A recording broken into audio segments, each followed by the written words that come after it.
بسم اللہ الرحمن الرحیم۔ السلام علیکم ورحمۃ اللہ وبرکاتہ۔ امید ہے تمام سننے والے ناظرین و سامعین اپنے اپنے اہل خانہ کے ہمراہ عافیت اور خیریت سے ہوں گے۔ چونکہ 2 دن کے بعد عید الاضحیٰ کا انتہائی مبارک اور مقدس موقع ہے، اور اس تعلق سے بہت سارے لوگ قربانی کا اہم ترین فریضہ ادا کرتے ہیں۔ اس سلسلے میں بہت سارے سوالات موصول ہوئے ہیں۔ میں انشاءاللہ چند لمحات میں، کچھ منٹوں میں قربانی کے تعلق سے چند ضروری، اہم اور معرکۃ الآراء مسائل اور بہت ساری غلط فہمیوں کا ازالہ کرنے کی کوشش کروں گا۔ مجھے امید ہے کہ آپ پوری کلپ بغور جو ہے وہ سماعت کریں گے اور دوسرے ساتھیوں تک بھی فائدے کے غرض سے پہنچائیں گے۔ سب سے پہلا مسئلہ ہے قربانی کے واجب ہونے کے لیے کس قدر مالیت کا ہونا ضروری ہے۔ یہ بات ذہن نشین رہے کہ زکوٰۃ کے فرض ہونے کا نصاب اور قربانی اور فطرانے کے بندے پر واجب ہونے کا نصاب یکساں، سیم اور ایک ہی ہے، اور وہ ہے تقریباً 52.5 تولہ چاندی، جسے ہم 612 گرام چاندی بھی کہہ سکتے ہیں۔ اس کی مالیت آج کی جو مارکیٹ قیمت ہے وہ تقریباً 40-45 ہزار روپے بنتے ہیں۔ اس لیے ہر وہ شخص جس کے پاس 40 سے 50 ہزار روپے نقدی، اس کے قیمت کے بقدر زیورات، سیونگ یا سامان تجارت یا ضروریات زندگی کے علاوہ کچھ بھی سیونگ ہو، تو اس کے اوپر قربانی شرعاً واجب ہے۔ اور واجب کا مطلب فرض ہے۔ فرض اور واجب میں صرف ثبوت کا فرق ہوتا ہے، عمل کے اعتبار سے کوئی فرق نہیں ہے۔ جیسا کہ بہت سارے مفسرین کرام نے اِنَّا أَعْطَيْنَاكَ الْكَوْثَرَ فَصَلِّ لِرَبِّكَ وَانْحَرْ إِنَّ شَانِئَكَ هُوَ الْأَبْتَرُ، اس سورہ مبارکہ کی تفسیر کے تحت لکھا ہے فَصَلِّ لِرَبِّكَ وَانْحَرْ۔ فَصَلِّ لِرَبِّكَ سے مراد عید کی نماز ہے جو واجب ہے، اور وانحر سے مراد جو ہے وہ قربانی کا کرنا ہے جو واجب ہے۔ انتہائی اہم، اور اس بارے میں بہت ساری فضیلتیں ہیں کہ قربانی کے جانور کے ہر بال کے بدلے اللہ پاک نیکی عطا فرماتا ہے، اور خون کا قطرہ گرنے سے پہلے قربانی کرنے والے کی اللہ پاک بخشش فرما دیتے ہیں۔ لہٰذا اتنی بڑی فضیلت اور اجر کی چیز 2-4 ہزار 10 ہزار روپے ہم یہ سمجھیں کہ ضائع ہو جائیں گے اور انسان سستی اور کاہلی کرے، یہ ایمانی غیرت کے خلاف ہے اور بڑی محرومی اور بدقسمتی ہے۔ لہٰذا قربانی کا نصاب میں نے بتا دیا، جس کے پاس بھی 40 سے 50 ہزار روپے نقدی ہو، سیونگ ہو یا زیورات ہو، اس پر شرعاً قربانی واجب ہے۔ اب کبھی ایسا ہوتا ہے کہ کسی کے پاس ہیں ہی 50 یا 60 ہزار روپے، اور وہ سوچے گا کہ 20-30 ہزار کا جانور کیسے لوں۔ کوئی ضروری نہیں ہے آپ 20-30 ہزار کا جانور لیں، آپ 2-4 ہزار روپے میں بڑے جانور میں ایک حصہ لے کر اپنے واجب سے سبکدوش ہو سکتے ہیں۔ دوسرا مسئلہ یہ ہے کہ عموماً بہت سارے لوگوں کی جانب سے غلط فہمی ذہنوں میں ڈالی بھی جاتی ہے، اور ایک عام خیال بھی ہے، اور آئے دن ہم معاشرے میں دیکھتے بھی ہیں کہ گھر میں اگر 3 لوگ کمانے والے ہیں، ارننگ ہیں، یا 2 ہیں یا 4 ہیں یا 6 ہیں، تو عموماً یہ دیکھا گیا ہے کہ ایک ہی قربانی ہوتی ہے۔ گھر کا ایک بڑا جو ذمہ دار اور سربراہ ہے، اور 2 بچے اگر کمانے والے ہیں تو ان کا ابو ہی قربانی کرتا ہے، اور بچے قربانی نہیں کرتے اور یہ سمجھتے ہیں کہ ابو جان نے قربانی کر دی اور سب کی طرف سے ہو گیا۔ ایسا نہیں ہے۔ جس طرح ہر عاقل بالغ مسلمان پر 5 وقت نماز پڑھنا فرض ہے، اسی طرح ہر صاحب نصاب پر، جس کے پاس اتنی مالیت ہو جو میں نے کچھ لمحات پہلے بتایا پچھلے مسئلے میں، جس کے پاس اتنی مالیت ہو، اگر گھر میں اتنے مال کے مالک بقدر نصاب مالیت رکھنے والے لوگ موجود ہوں، 2 ہوں، 4 ہوں، 6 ہوں، ہر ایک کے اوپر انڈیویجولی اپنی قربانی کرنا واجب ہے۔ گھر کے سربراہ کے قربانی کر لینے سے سب کی طرف سے قربانی ادا نہیں ہوگی۔ ایک روایت اس سلسلے میں ملتی ہے حضرت ابو ایوب انصاری رضی اللہ تعالیٰ عنہ کی۔ وہ فرماتے ہیں کہ حضور کے زمانے میں گھر کا ایک شخص قربانی کرتا تھا، سب کی طرف سے وہ ہو جاتی تھی۔ تو اس حدیث کا یہ مطلب نہیں ہے کہ گھر کا بڑا قربانی کر لے اور سب کی طرف سے جو ہے وہ قربانی ہو جائے گی، ایسا نہیں ہے، بلکہ وہ محاورتاً عرفاً وہ حدیث جو ہے وہ انہوں نے فرمایا کہ جس طرح ابو قربانی کرے اور چھوٹے بچے نابالغ ہوں، وہ یہ کہتے ہیں کہ ہم نے بکرے کی قربانی کی، ہم نے بھیڑ کی قربانی کی، ہم نے دمبے کی قربانی کی، حالانکہ بچوں نے نہیں کی ہوتی، قربانی تو ابو کی طرف سے ہوتی ہے، لیکن محاورتاً عرف عام میں اس طرح کے الفاظ بولے جاتے ہیں۔ اس کے علاوہ درجنوں نہیں 50 روایات موجود ہیں جہاں قربانی کے ہر صاحب نصاب پر واجب ہونے کی جو ہے وہ ثبوت ملتا ہے۔ اس لیے چونکہ بات لمبی ہو جائے گی، طویل ہو جائے گی، میں صرف مسائل اور میں حوالوں کے ساتھ زیادہ دلائل اگر پیش کرتا رہوں گا تو آپ کا وقت بھی جو ہے وہ زیادہ ہو جائے گا اور ویڈیو بھی طویل ہو جائے گی. اس لیے میں زیادہ اس سلسلے میں طویل بحث تو نہیں کروں گا، البتہ مسئلے سے آپ کو آگاہ ضرور کروں گا کہ گھر کے ہر فرد پر اگر وہ صاحب نصاب ہے اور عاقل بالغ ہے اس پر قربانی واجب ہے. تیسری چیز اس سلسلے میں یہ بھی ہے کہ میاں بیوی دونوں پر اگر واجب ہے، بیوی کے پاس زیورات ہیں اور میاں کے پاس جو ہے وہ کیش ہے یا بزنس ہے، تو شوہر اپنی رضامندی سے بیوی کی طرف یا بچوں کی طرف سے کر دے تو اس کی بھی اجازت ہے. جو ہے وہ اس طرح کا کوئی مسئلہ نہیں ہے کہ وہی شخص کرے، دوسرا بھی اس کی طرف سے کر سکتا ہے، وہ رقم ادا کر دے اس کی رضامندی کے ساتھ. تیسرا چیز اس میں یہ ہے، بہت سارے لوگوں نے مسئلہ پوچھا کہ ہمارے پاس 2-4 لاکھ روپے ہیں اور ہم نے 1 لاکھ روپیہ 2 لاکھ روپیہ فار ایگزامپل اپنے بچے اور بچیوں کے نام پر کیا ہے. تو ایک بات یاد رکھیں کہ بچے اور بچیوں کے نام پر رقم سیو اور جمع کر لینے سے ان پر قربانی تب تک واجب نہیں ہوگی جب تک آپ نے ان کو فری ہینڈ نہیں کر دیا، ان کے سپرد رقم نہیں کر دی. اور ایسا عموماً ہمارے معاشرے میں ہوتا نہیں ہے. چھوٹے بچوں کے نام پر پوسٹ آفس میں یا بینکوں میں یا کسی بھی جگہ پر ہم رقم جو سیو کرتے ہیں وہ صرف نام کے لیے بچوں کے نام ہوتی ہے. اصل اس کے مالک ماں باپ ہی ہوتے ہیں، چونکہ اگر ان کو خدا نخواستہ کبھی ایمرجنسی ضرورت پڑتی ہے تو وہ بچوں سے اجازت نہیں لیتے. تو بچوں کے مالک بن جانے کا مطلب یہ ہے کہ آپ نے ان کو فریلی کہہ دیا ہے کہ آپ چاہیں آپ اسے کھاؤ، بزنس میں لگاؤ، اڑاؤ، جو چاہے وہ کرو. اگر آپ نے اس طرح رقم دی ہے تو پھر بچوں پر بھی قربانی واجب ہوگی. ادروائز جو عام ہمارا ماحول اور معاشرہ ہے کہ صرف نام کے لیے بچوں کے نام سیونگ کرتے ہیں تو بچوں کے اوپر قربانی اس طرح واجب نہیں ہوگی، الا یہ کہ آپ نے ان کو فریلی جو ہے وہ سپرد کر دیا ہو، اور ایسا ہوتا نہیں ہوگا. چوتھا مسئلہ اس میں یہ ہے بہت بڑی غلط فہمی جس میں عام لوگ تو کیا بہت بڑے دیندار، شب بیدار، تہجد گزار اور 20 سال کے جو ہیں وہ نمازی اور قربانی کرنے والے بھی ملوث ہیں. وہ یہ ہے کہ بہت سارے لوگوں سے پوچھا کہ آپ کی قربانی ہے، جواب ملا کہ ہم نے بہت ساری قربانیاں کر رکھی ہیں، اس سال ہم قربانی نہیں کر رہے. یا کبھی ایسا ہوا کسی کے ہاں قربانی کے دن، عید کے دن جانا ہوا تو پوچھنے پر ان کی جانب سے بتایا گیا کہ اس سال میری قربانی نہیں تھی، اس سال قربانی جو ہے ہم نے اماں جی کی طرف سے، ابا جی کی طرف سے یا اپنے مرحوم والد یا دادا کی طرف سے یا مرحوم بیٹے کی طرف سے کی ہے. یہ بات ذہن نشین رہے کہ ہر زندہ انسان پر اگر وہ صاحب نصاب ہے ہر سال قربانی واجب ہے. یہ حج کی طرح مت اسے سمجھیے کہ زندگی میں ایک بار حج فرض ہے، ایک بار کر لیا تو اس کے بعد نفلی ہے، کریں گے تو بہت اچھا، نہیں کیا کوئی گناہ نہیں، ایسا نہیں ہے. قربانی صاحب نصاب پر ہر سال فرض ہے. جس طرح روزہ رکھنا ہر سال فرض ہے، جس طرح فطرانہ دینا صاحب نصاب پر ہر سال فرض ہے، اسی طرح قربانی دینا بھی ہر صاحب نصاب پر، گھر کے ہر فرد پر ہر سال واجب ہے. ایک سال دینے سے مسئلہ حل نہیں ہوگا. عموماً یہ بہت بڑی غلط فہمی.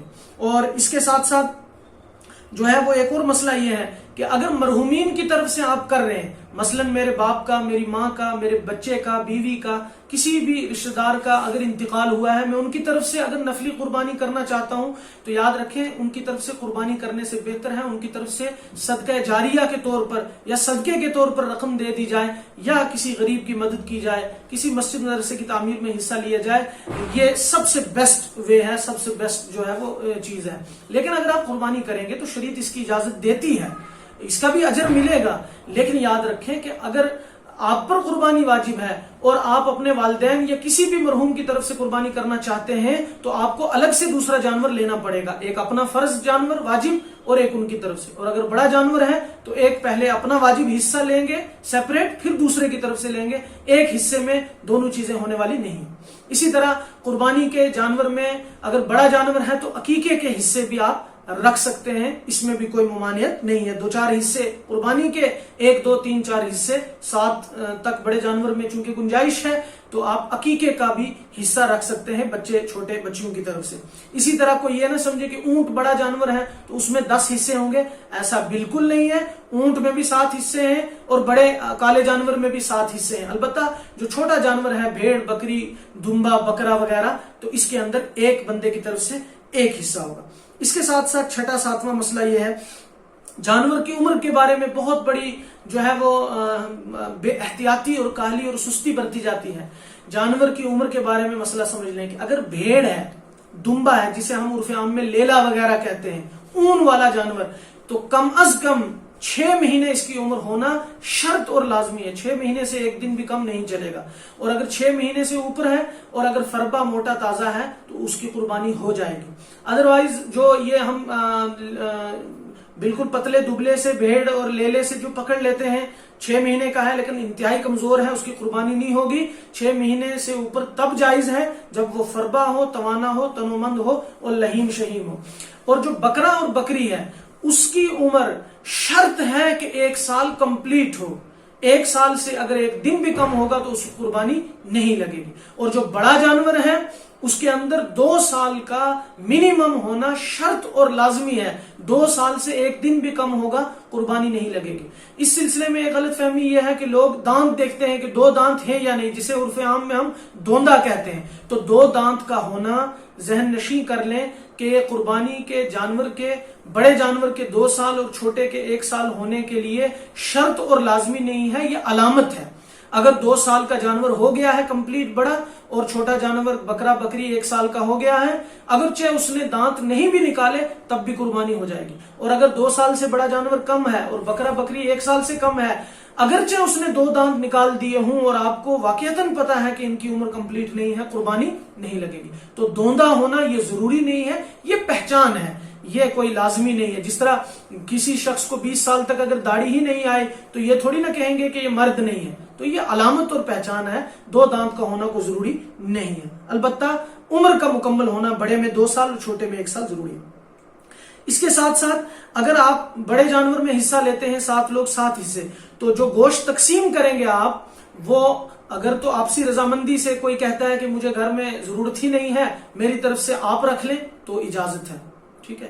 البتہ اگر 7 لوگ ہیں، 70 کلو ہوا ہے تو پورا 10-10 کلو ہر ایک کے حصے میں آنا چاہیے. اور اس میں سر ہے اور پائے ہیں، یہ ایک اپنے حصے میں نہیں رکھ سکتا، ٹھیک ہے نا. اس کو بھی چھوٹے چھوٹے حصے کر کے آپ جو ہے وہ سب میں تقسیم کریں گے. ہاں اگر سب کی رضامندی سے کسی ایک کو آپ دینا چاہیں تو سب کی رضامندی ضروری ہے. بغیر رضامندی کے اگر آپ نے 1 پاؤ گوشت بھی کسی کو کم دیا تو کسی کی قربانی نہیں ہوگی. اور اگر کسی ایک کی نیت بھی صرف گوشت کھانے کی ہوئی، عبادت کی نہ ہوئی، تو کسی کی قربانی نہیں لگے گی. بہت احتیاط کے ساتھ جو ہے وہ حصوں میں شرکت کی جائے اور مکمل بیلنس کر کے پوری ترتیب کے ساتھ سب کو برابر سرابر، چاہے سر ہو، پایا ہو، اوجری ہو، کوئی بھی کلیجی ہو، کوئی بھی اس کا ہو، پھپھرا ہو، جو کچھ بھی چیزیں ہم کہتے ہیں، سب میں ایکوالٹی ضروری ہے.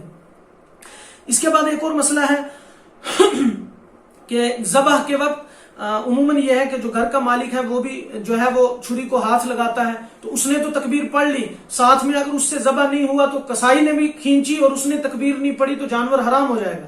اس لیے جو بھی ذبح کرنے میں شریک ہو، جو تو ٹانگیں وغیرہ پکڑتے ہیں ان کا تکبیر پڑھنا ضروری نہیں ہے بسم اللہ اللہ کو، لیکن جو چاقو اور چھری چلائے گا اس کے لیے تکبیر پڑھنا ضروری ہے. چاہے ایک آدمی چلائے، چاہے 2 چلائیں، چاہے 3 چلائیں، ہر ایک کا پڑھنا ضروری ہے. اس کے ساتھ ساتھ جو ہمارے قصاب ہیں، قصائی بھائی ہیں، ہوتا یہ ہے کہ کھال اتاری اور کھال وہ لے گئے، اور چونکہ خوشامد بھی ہوتی ہے، ملتے نہیں ہیں، تو گھر والے سوچتے ہیں بھائی مجھے کھال اتار دے، تقسیم کر دے اور بوٹی کر دے، اس کو کاٹ دے. تو اس کو سر دے دیا، پائے دے دیے، یا گوشت اس کو 2-4 کلو ایسے ہی دے دیا اجرت میں. یاد رکھیں آپ اجرت میں، مزدوری میں کسی کو گوشت اگر دیں گے آپ کی قربانی نہیں لگے گی، یہ ناجائز اور حرام ہے. سر، سری، پایا، گوشت، کچھ بھی چیز آپ اجرت میں کسائی کو نہیں دے سکتے. ہاں آپ اسی طرح جس طرح بقیہ لوگوں کو حصہ دیتے ہیں ان کو بھی دیں، اجرت الگ سے دیں اور حصہ الگ سے دیں. اجرت میں آپ جانور کے میں سے کوئی بھی چیز نہیں دے سکتے، ناجائز اور حرام ہے اور قربانی نہیں ہوگی. اس کے ساتھ قربانی کے جو عموماً ہم کہتے ہیں کہ 3 حصے کیے جائیں. 30 کلو گوشت ہوا ہے تو 10-10 3 حصے، 10 کلو گھر میں رکھیں، 10 کلو آپ غریبوں میں بانٹیں، 10 کلو جو ہے پڑوسیوں رشتہ داروں میں. یہ مستحب ہے، افضل ہے. اگر گھر میں خاندان ہی بہت بڑا ہے، بچے ہیں، بچیاں ہیں، بہو ہیں، پوتے ہیں، نواسے ہیں، وہ اتنا بڑا جو ہے وہ خانوادہ ہے کہ 10-15 کلو گوشت ہوا، 20 کلو، تو آپ سارا گھر پکا کر بھی کھا سکتے ہیں، چونکہ قربانی میں اصل خون بہانا ہے، گوشت اصل نہیں۔ آپ سارا بانٹ بھی سکتے ہیں، سارا گھر بھی رکھ سکتے ہیں، کچھ پکا کر کھلا سکتے ہیں، آپ جس طرح چاہیں اس طرح کر لیں، بہتر ہے 3 حصے کرنا۔ اور جب تک چاہیں آپ قربانی کو سٹور فریج میں کر سکتے ہیں، مہینہ، 2 مہینہ، 4 مہینے، اس میں کوئی ممانعت نہیں ہے۔ البتہ بہتر ہے کہ آپ جلد از جلد خود بھی کھائیں اور غریبوں کو زیادہ سے زیادہ تقسیم کریں۔ اس کے ساتھ چونکہ کھالیں آج کل فروخت نہیں ہوتی، تو بہتر ہے، چونکہ کھالیں ضائع ہو جاتی ہیں، تو میں اپنی طرف سے میری ذاتی رائے یہ ہے کہ کھال کے 100-200 روپیہ چھوٹی کھال کے، اور بڑا ہے تو اس کے 500-600 روپیہ آپ صدقہ کر دیں، کسی غریب کو دے دیں، چونکہ آج کل کھالیں جو ہیں وہ نہ استعمال ہو رہی ہیں، نہ مدارس میں جا رہی ہیں، وہ ضائع ہو رہی ہیں۔ بہتر ہے جہاں 5-10 ہزار روپے جانور میں حصے میں خرچ کریں، تو 500-200-400 روپیہ ہم کسی غریب فقیر کو صدقہ کر دیں، اور اگر نہ میسر ہو کسی قریبی دینی ادارے میں ہم وہ قیمت جو ہے وہ ادا کر دیں۔ یہ میری طرف سے میری ذاتی رائے ہے، اور یہ زیادہ مناسب میں سمجھتا ہوں۔ اس کے ساتھ عید کے دن 1-2 مسئلے میں عرض کر دوں۔ عید کے دن عموماً لوگ یہ سمجھتے ہیں روزہ رکھنا ہے، جی جیسے قربانی بنے گی تو اس سے میں جو ہے وہ صبح کے دن جو ہے وہ افطار کروں گا۔ یاد رکھیں عید کے دن کوئی روزہ نہیں ہوتا، عید کے دن روزہ رکھنا حرام ہے۔ رسول اکرم صلی اللہ علیہ وسلم کا فرمان ہے کہ عید الاضحیٰ کے دن بہتر ہے کہ آپ ناشتہ اپنی قربانی کے جانور کے جو ہے وہ گوشت سے کریں، لیکن اگر صبح جلدی بن جائے تو بہت اچھا، لیکن اگر تاخیر ہو جائے تو آپ کھا پی لیں، ناشتہ کریں، چائے پئیں، اس دن کوئی روزہ نہیں ہوتا۔ اور عید الفطر کے دن حضور علیہ السلام نے فرمایا بہتر ہے آپ کچھ کھا کر، میٹھی چیز کھا کر جائیں۔ تو یہ بہتر چیزیں ہیں، مستحبات ہیں، نفلی کام ہیں، لازمی اور ضروری نہیں۔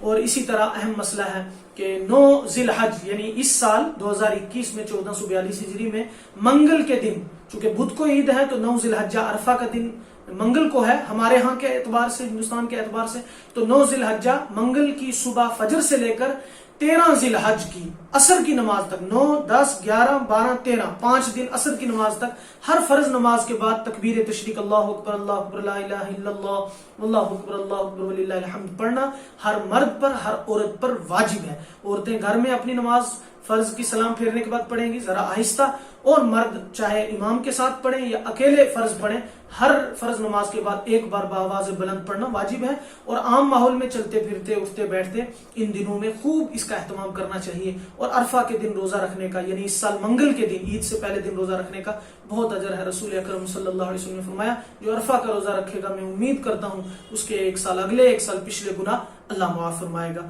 امید ہے کہ جو میں نے مسائل عرض کیے ہیں اس پر اللہ پاک پہلے مجھے عمل کی توفیق عطا فرمائے، آپ کو بھی عمل کی توفیق عطا فرمائے، اور اس آنے والے عید کو، قربانی کو ہم سب کے لیے خوشیوں بھرا اللہ پاک جو ہے وہ بنائے، عافیت اور سلامتی کے ساتھ آپ کو بھی درازی عمر عطا فرمائے اور ہمیں بھی۔ والسلام علیکم ورحمۃ اللہ وبرکاتہ۔